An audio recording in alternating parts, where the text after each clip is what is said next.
Friendship ডের এমন কিছু অজানা তথ্য যা হয়তো আপনিও জানতেন না। চলুন আজ আপনাদেরকে নিয়ে যাই ঠিক 100 বছর আগে। ফ্রেন্ডশিপ ডে আর ইন্টারন্যাশনাল ফ্রেন্ডশিপ ডে কিন্তু এক জিনিস নয়। অনেকেই ভাবেন দুটো একই, কিন্তু আসলে 2011 সালে ইউনাইটেড নেশনস 30শে জুলাইকে ইন্টারন্যাশনাল ডে অফ ফ্রেন্ডশিপ হিসেবে ঘোষণা করে। অন্যদিকে ভারত, বাংলাদেশ, নেপাল, যুক্তরাষ্ট্র সহ আরও অনেক দেশে অগস্ট মাসের প্রথম রবিবার ফ্রেন্ডশিপ ডে হিসেবে পালনের দীর্ঘদিনের রীতি রয়েছে। ফ্রেন্ডশিপ ডের জন্ম কিন্তু ভালোবাসা থেকে নয়, বরং ব্যবসা থেকে। 1930 সালে আমেরিকার হলমার্ক গ্রিটিংস কার্ডের প্রতিষ্ঠাতা জয়ী হল প্রথম ফ্রেন্ডশিপ ডের ধারণা দেন।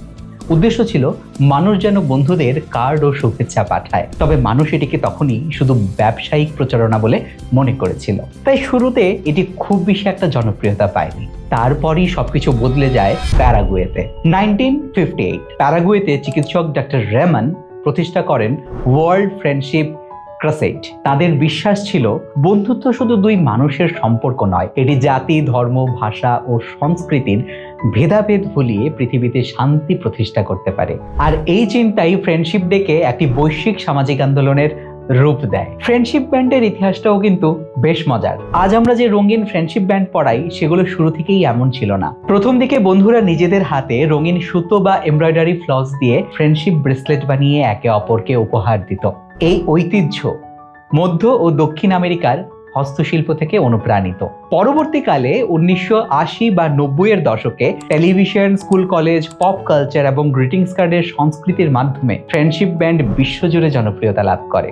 ভারতেও 90-এর দশকে স্কুল কলেজের শিক্ষার্থীদের হাত ধরেই ফ্রেন্ডশিপ ব্যান্ডের প্রচলন ব্যাপকভাবে ছড়িয়ে পড়ে। তবে জানেন কি, ফ্রেন্ডশিপ ডের একটি বিশ্বদূত রয়েছে, অর্থাৎ ওয়ার্ল্ড অ্যাম্বাসেডর। 1998 জাতিসংঘের একটি বিশেষ অনুষ্ঠানে উইনি দ্য পুকে ওয়ার্ল্ড অ্যাম্বাসেডর অফ ফ্রেন্ডশিপ ঘোষণা করা হয়। উদ্দেশ্য ছিল শিশুদের মধ্যে বন্ধুত্ব, ভালোবাসা ও সহমর্মিতার বার্তা ছড়িয়ে দেওয়া। তবে সব দেশে কিন্তু ফ্রেন্ডশিপ ডে একই দিনে পালন করা হয় না।